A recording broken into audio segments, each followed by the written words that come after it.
All Hey, right. hi, hello. Welcome back to the Dean and Drew Show with your hosts, Dean and Drew. Drew to my immediate right. Yeah, forgive my voice. I am coming off of some sort of sickness that's going around right now, so I've got that raspy voice that people like to. Because this podcast is so It's sick. because it's so sick. So sick. Well, it's December. If you live anywhere close to Buffalo, New York, which is where we're from, you know it's cold. It's Yeah. really cold, actually. Jack Frost has probably fist bumped you in the last week.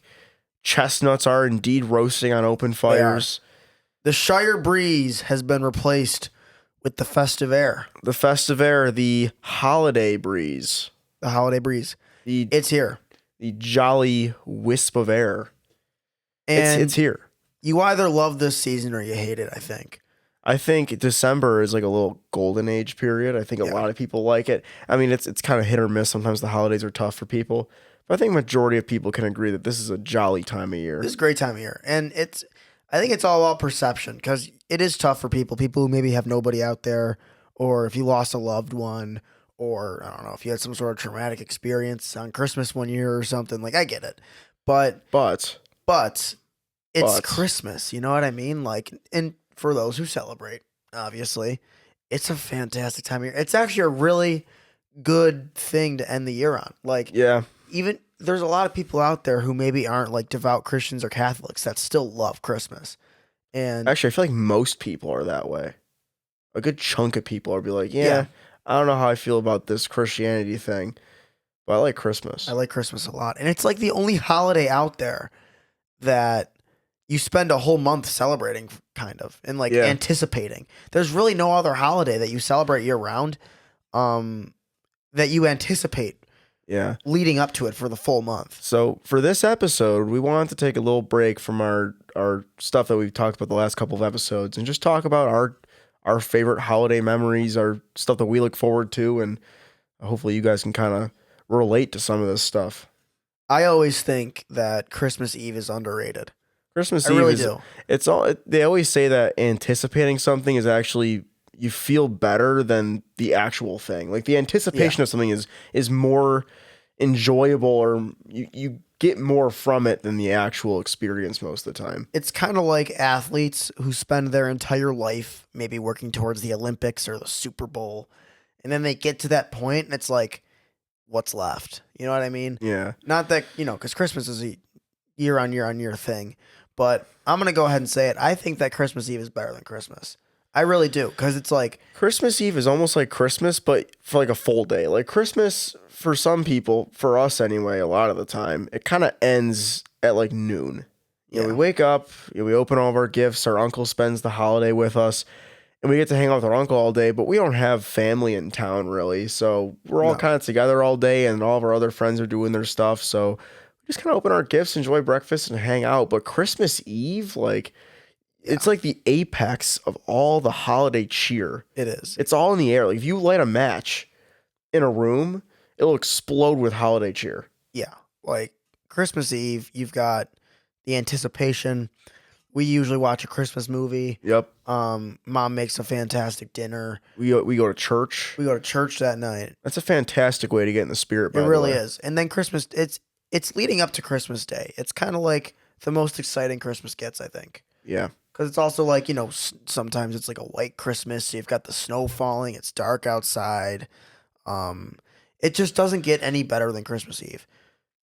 That's my take. Whatever. Every year, at least for the for the last couple of years, we have this phenomenon we call at our house the Christmas fox. Yeah. And for the last couple of years, we haven't seen him in a little bit, but for like 2 or 3 years in a row, on Christmas night, we would see a fox pitter patter across our sidewalk. We named him Terry, and Yeah. Terry would spread his Christmas cheer. So, fun fact, Drew's actually never seen the Christmas fox with his own eyes. He's only been told the folklore. I've seen the Christmas fox, but I've not seen the Christmas fox on Christmas. No. You've seen the Christmas fox before? I have. Like in person? I've spotted him, yeah, but not on the day. Okay. So, for context, my uncle and I were hanging out on the porch really late one Christmas, maybe 2-3 years ago. And it's like your perfect snowy Christmas night. It's an even mix of snow. It's not like, any drifts or nothing. It's just a nice coating of white across the sidewalk and the street and the grass. It's quiet as can be. It's Christmas Eve, and my uncle and I are just hanging out outside shooting the breeze. All of the sudden, we look across the street and there's a fox. And what made him special, he wasn't just going through yards. He was on the sidewalk, and he was walking down the sidewalk at a swift, like brisk speed, and he was staying on the sidewalk. He wasn't going on lawns or anything. He was being respectful and staying on the sidewalk, and you could just see his little prints in the snow. And we couldn't believe it. Like, we were just in awe of this fox obeying pedestrian rules. And that night, a star was born. A star was born. And my uncle and I wouldn't stop talking about it. We're like, there's a fox that was walking on the sidewalk at a brisk speed on Christmas. This is the most festive thing we've ever seen. So we made it a point where, like, next year we're going to stake out for this fox and see if he appears again. So fast forward to the next Christmas, and my uncle and I are sitting on the porch. We're sitting. It's Christmas night. It's getting to 1, Where's 2 the fox? Yeah, it's like, where's the fox? It's 1, 2 o'clock in the morning. We're starting to lose a little bit of hope. Drew was even staking out for a little bit, and then he went inside because he just lost hope too. And I was just about to call it, but that's when he appeared. He came out of the darkness of one of our neighbor's yards and went down the sidewalk. And it was beautiful. And it was good. And I'll actually, for those of you watching, we'll include a video. I'll throw that up right next to my face wherever you could watch. But we finally spotted the Christmas fox again. So we knew it was a thing. We're like, okay, this fox is festive. He knows. Yeah. There's video of the Christmas fox. And then the next year, so the third year we would have spotted him, we actually got a huge snowstorm around here, like 6-7 feet on Christmas Day. So there was no watching for the Christmas fox, unfortunately, that day. But the next year, I don't remember if we were able to stake out or not. I don't remember. But that's definitely one of my favorites. One of my favorite things to talk about for Christmas is that Christmas fox. We also have a tradition. I don't know when it became a thing, but we will spend Christmas night with our neighbors, and we'll always rip Mario Kart. Mario Kart will also, last couple of years, for some reason on Christmas we get a ton of snow. So we'll grab a football and all of our buddies, and we'll hit the street because there's no traffic. I mean, people are either celebrating Christmas or not driving. I mean, you can't even see the street. And we'll grab a football, a bunch of buddies, and just rip a football game in the street. It's so much fun. We'll be out there for 2-3 hours. It's so much fun. I think you have to make Christmas more than just the gifts. And I think there's a lot of people out there that look at Christmas as just kind of like a payday. Yeah. Sort of like, I don't feel like buying any of these things for myself. I'm just going to wait for people to do it for me, or you're hoping for one thing and you don't get it. And you miss the point. And a lot of people, when they grow up, kind of realize like, oh, okay, it's more about family and friends than it is about gifts. I'd be totally cool if I woke up on Christmas and there was nothing there for me. I genuinely don't care as long as everybody I need is in town and we're good. But for those people out there that maybe make it more about material and less about connections or the tradition of Christmas, if you're a Catholic or a Christian, you're missing the point. There's so much more to the holiday, and there's so much more that can be offered if you look at it the right way. I agree. Yeah. I think with that, we move on to our next section. Comment-tary. Most lackluster. It was like the Mike Barney Nissan slogan. It's all right. You're not going to hear it over the guitar riff reverb. Yeah, you guys are blessed because our producer Brennan has provided us a sick guitar riff. Yes. So Producer Brandon, who lurks you guys get the great gift of a guitar riff for Christmas. Who lurks in the shadows, never to be seen. We've never seen him before. There's not even confirmation that he even exists. But he sends us our podcast episodes on Google Drive, so he's doing something. But commentary. I let Dean pick it this week because he didn't like any of my ideas. Nope. Drew has terrible ideas. I had some funny ones for you guys, but Dean's a progressive, so he wouldn't let me do it. That's what he claims. Anyways, today's commentary comes courtesy of an Instagram reel that I saw. I don't know the guy's name. It's gone. So if the guy who provided it is listening to this, shout out to you. You know who you are. Yeah, God bless. Come on our podcast, brother. It goes a little something like this. It's better to admit that you walked through the wrong door than to live your life in the wrong room. The first thing I thought of hearing that is a job. Because a lot of Yeah. people walk into a career when they're younger, maybe our age or maybe even later in life. And they immediately are like, this isn't for me. I don't like this. But they'll stick around forever because they feel Yeah. like they have to, or because they feel like they should, because they committed to it and they don't want to go to their friends and be like, oh, I'm not doing that anymore. Because, what are they going to say? Yeah. I think a lot of times it's that and relationships too, obviously. But Yeah. We can tackle that in a moment. But I like what you said about the jobs. Or, you could even tie college degrees into it as well. college, yeah. Um, College degrees, especially. because no matter who you are, what you've been through, you can apply that quote to your life. And I firmly believe that. I think everyone's walked through the wrong door at one I point think or so another. too. Like with jobs, you walk into the wrong door, but you feel like you've got no other option or that you can never succeed at anything else. So you just live your life in that room and that's it. But if you had the courage to say, you know what, that wasn't for me, I'm going to try this. It might suck a little bit, that change. For those of you who haven't listened, our last Previous episode was about podcast change. episode. So go listen to it. But for those of us who are brave enough to admit it, it can lead to a lot of good change, a lot of growing pains, you could say. But you said something about relationships as well. I think the relationships is probably by far the easiest example. It has to be Yeah, because there's a lot it's of layup people of out one. there who settle for relationships that aren't good for them, especially marriages. Marriages is that's when it gets messy. Yeah. But people settle for relationships that aren't good for them because they're afraid of being lonely. It's too familiar. They're very comfortable. They don't know what life's going to be like without that person. I mean, it's the same thing you just said with jobs, college degrees. I mean, it's the same path of logic. People are afraid of the other side. Yeah. People are afraid of being without it, whatever it is. It's all the same. It's Yeah. all the same thing. And I mean, I can personally attest to all of it. I think everybody can. Oh yeah, but we've talked about Wegmans on the show before about Yeah. working there for so long, and it's like, I knew that wasn't going to be my forever career, but I could have spent more time looking at other options sooner. But Yeah. But you're just that's so where comfortable. that's where I am now. I Yeah. made that decision and I left that room. I think Wegmans was the right room for a while. And then I think once we graduated high school, it became the wrong room. Yeah. But in high school, Wegmans is a great room. Oh yeah, it's great. It's a great room. Or with friendships/relationships, you spend a lot of time in relationships, both that aren't good for you because you don't want to be lonely or it's a warm body or whatever your justification is. I think you can even make the point to say about a previous identity that you had. Yeah, not letting go of something. Yeah, I'm not. I guess you can say not changing because you feel like your belief system is your belief system, and that's that. That could turn to be the wrong room after a while, but maybe you're too prideful to admit it. right. Yeah, right. and that gets dangerous too. Yeah. If you constantly live in your own echo chamber and you refuse to ever leave it because you just don't want to admit that you were wrong, that's rough. You're gonna live a rough life, I guess. Well said. Couldn't think of the word. Well said. All Nice. right, why don't you say something then?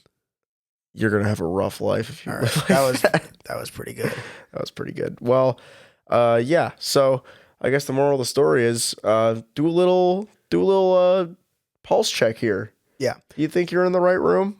Because just admitting you were wrong and walking out, is that equivalent to staying in that room and just suffering, through a bad marriage or a job you hate or a college degree you don't care about? Well, I can attest to it personally because I felt the same way for a long time about real estate because that was the career I kind of picked for myself. We were 17, 18 when we decided to do that. So when we put so much time and money and energy and resources into this career, and for a long time I felt a little stuck because I didn't want to change because I'd be afraid about, oh, well, if that was the thing you picked, so like, why would you change? And like, what would the agents I've worked with say? And how would they it's all in your head, man. Like I finally decided, and so did Dean, to just take a step back and explore other options. And life's been great. Yeah, it's nice just saying, you know what? I don't know if it's for me. I'm not saying I'm not going to come back to it or that I'm not even still trying to pursue it. I mean, I still have a listing. We still have a buyer. We have another buyer coming up in March. So we have stuff. Well, I have stuff coming down the pipeline. Yeah. But is that what I want to do? That I don't know. And it took me a little while to kind of come to that conclusion and decide, you know what, maybe right now that's not where I need to be. Maybe with what I want to do, that's not the most efficient way to do it. I mean, I don't know. Maybe I come back to it. But like Drew, it took me a little while to actually come to that realization and just be able to admit, you know what? Maybe I spent more time than I'd like to admit in the wrong room. And that just, I think a lot of times that just comes with age, and it comes with maturing. And I mean, as you get older, you have less and less frigs to give out. I don't know if we're keeping the show PG or not, but you have less and less cares to give out. So you kind of delegate your cares, if you will, more diligently than you would otherwise. And that just kind of comes with age. Yeah. I mean, at some point, you have to start living for you, which I think is kind of what we touched on last episode as well. It all ties together, you know. Here's a callback. Clean out your cabinet. Pursue a different agenda if you need to. Yeah. And make yourself great again. Make yourself great again. Yeah. I mean, take some time. Start living for you. And once you start living for you, it's not going to be hard to admit things. You know what I mean? And admitting things ties into your relationships and everything ties into everything. It's a big circle, man. It's a big circle, dude. All right. Next subject. Off the table. Get it off. All right, guys. So this week for Off the Table, I think this one's going to be not as controversial as our Thanksgiving dinner one. We got some hate for that, but you guys can hate all you want. I stand by it. So. I stand by what I said. What we canceled this week, dudes or anybody who wear shorts in the winter, and they do it because they know they're going to get attention for it. There is no solid reason you should be in shorts in the winter besides going to the gym. I was just talking before the show. There's times where I go to the gym in the winter and I wear shorts because I know I'm either going to be running or I'm going to be in the sauna, and I don't like sweating in pants. It just makes me uncomfortable. So I'll wear shorts. And then I actually end up going to the store or to get gas or whatever. I end up outside the gym somewhere doing some sort of thing. And I look like an absolute tool in shorts because it's 20 degrees outside. But, you know, there's a reason I'm in shorts. People who are wearing shorts just because, it's cold outside, but I'm not cold. I'm in shorts. Yeah, if you're a pants denier, you need to grow up. You do. You gotta grow up. This isn't sophomore year of high school. Put some pants on. It's cold outside. You know it's cold outside. People who hate on jeans, too. I don't get it. I don't understand the jean hate. I don't get the jeans hate. My jeans, honestly, are like the two most comfortable pairs of pants that I own. I'm wearing jeans right now. You've probably seen them, but at this point, they are very comfortable. I wear jeans to work because that's what you wear on the job site, I guess, and always very comfortable. There is nothing wrong with a solid pair of jeans. Now, what I will say, people who wear jeans with no socks weird me out. That's weird. That's really weird. Don't do that. If I can see your ankle, like, that's not even what I mean. Like, well, yeah, I can see how that's a bit fashionable, maybe, but people who wear wet jeans, you guys are freaks. Or like, yeah, I mean, if you're wearing jeans and I don't even know what it's called, the threading maybe. You know who like the apex predators are of bottom clothing wearers? Jeggings.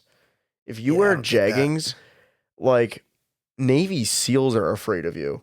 Yeah, I don't. You're know. a freak. I don't know about that. But I was saying, like, I don't know if it's the threading, whatever the material is at the bottom of your jean. You know what? We're just gonna you can feel that rubbing up against the top of your foot and your ankle, dude. Like, we're gonna broaden this to bad bottom clothing fashion taste.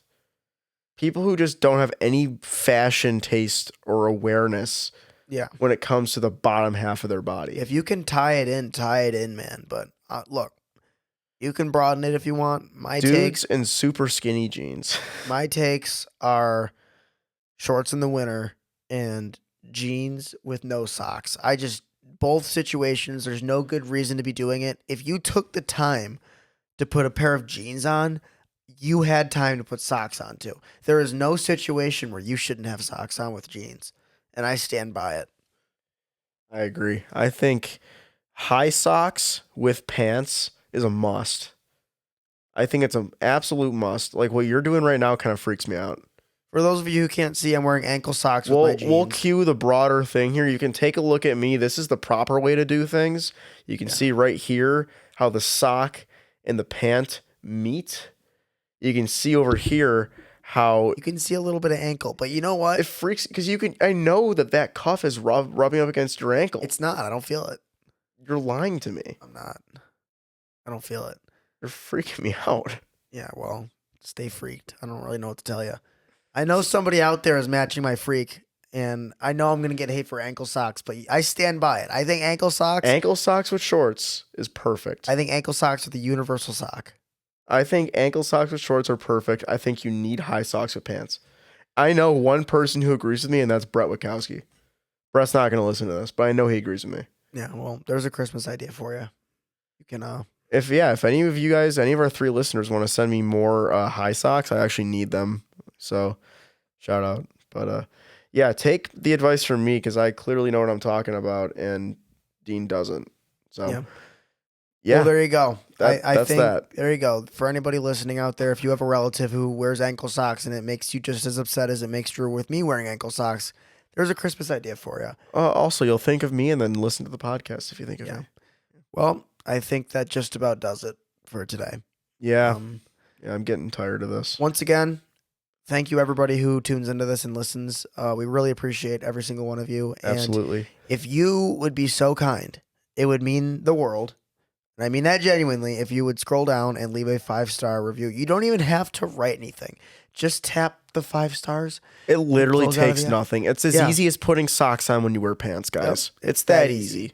Go ahead and just press 5 stars. It would help us out tremendously. You can find us on TikTok or Instagram or YouTube, wherever you get your stuff. Go ahead and show us some love on You're not there. hiding We really from us. appreciate it. Until next Wednesday, guys, have a fantastic week. Yeah, have a fantastic week.